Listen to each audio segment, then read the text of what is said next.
Well, I'm excited with the result and in our play in the second half, and particularly offensively with the clutch shot making by a number of guys. It's nice to close this chapter of the season with a positive result, and to be 10-3 with this type of schedule that we've had. I don't know how many teams in the country would be able to say that based on the type of opponents that we faced on the road here.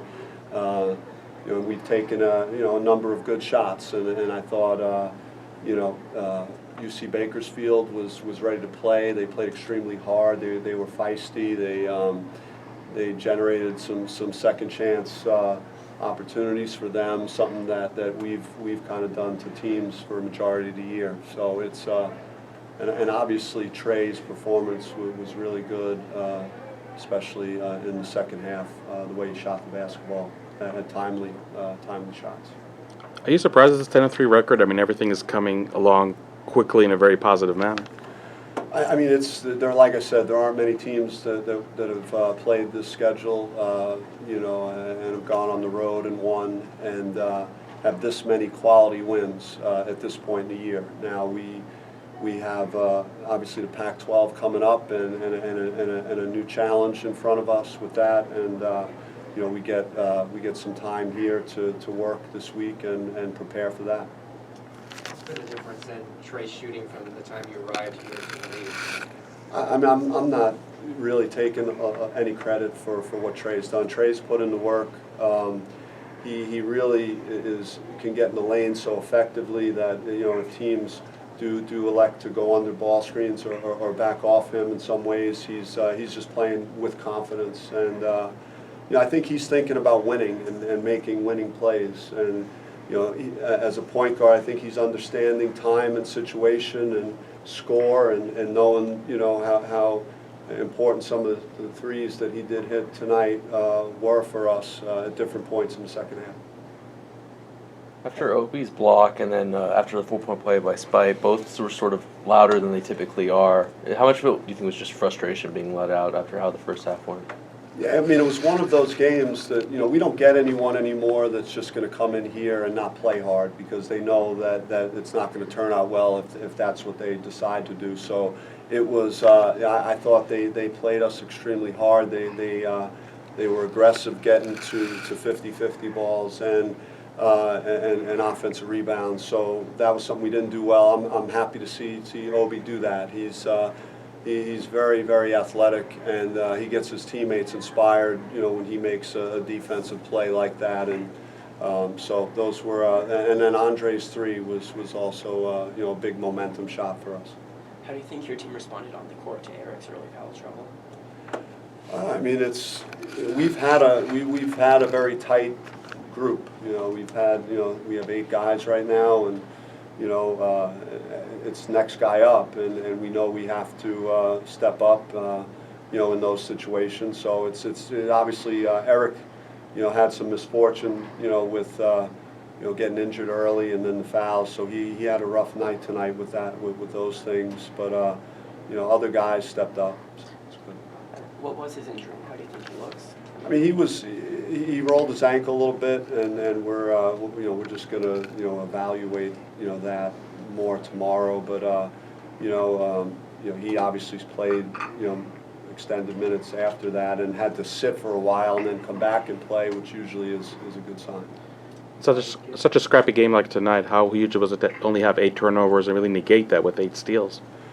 Yeah, I mean, I thought it was good based on their pressure, because they picked us up full court. We handled it very well, especially in the second half, and they were denying a lot. So we kind of kept it very simple, and there was a lot of court to operate, and we dissected that with finding shooters, and Trey did some of that, as well as Jerry and Andre. How difficult has this past week been for you to Yeah, I mean, I haven't dealt with something like this in a while, and it's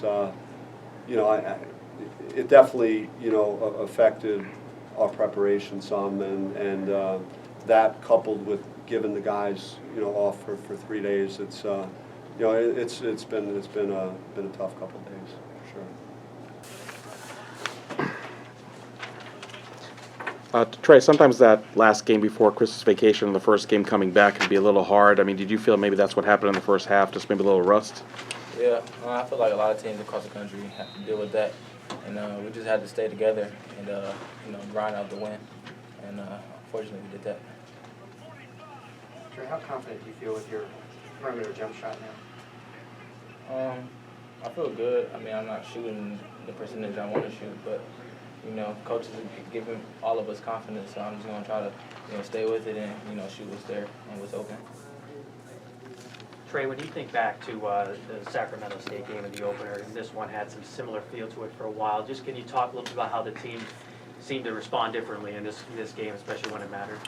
Well, that's what our hard non-conference, you know, prepared us for. We knew that we've been in a similar situation before, so we just, you know, stuck together and everybody, you know, rallied together and everybody made big shots and we came out with the win. What allowed you guys to pick up the energy late? Just, you know, our core guys, you know, stepped it up and, you know, got in our heads and the coaches got together, you know, told us that we can't lose this game. And I did feel a similar type of feel of the Sacramento State game, and we had a crazy practice after that. So, you know, I think in the back of our minds we was thinking about that practice, so we're not having that no more. What did the coach say to you guys at halftime? He knew that the game was going to be kind of a struggle in the beginning because of the break, but he just wanted us, you know, to fight hard and out-rebounding us, and not too many teams do that to us. So we just try to play with more effort, and it showed off. Obviously, a lot of the balls weren't bouncing the right way early on. I remember you had a fast break layup you couldn't hit, but then you hit 4 or 5 threes. What was sort of allowed you to sort of turn on from outside? I don't know. I just didn't really let it get to my head. I make a layup all the time. So I just, when the shots were open, I just took it and just forgot about the layup that happened previously. How do you think this non-conference season has prepared you for Pac-12 play? I think in recent years we haven't been too good on the road, so I think the non-conference schedule, you know, builds grit, and we know how it is to play in front of a big crowd and to play with a deficit. So I think that's what will benefit us. Number 23 was their leading scorer coming into the game. What do you guys do to take him out of it? We just made sure he didn't catch the ball, you know, where he likes to. We watched a lot of film on him, and he had a lot of threes on film, but we just didn't want that to happen to us, so we just stayed on him. Andre, can you describe that 4-point play that kind of put it away there? Yeah, I can actually.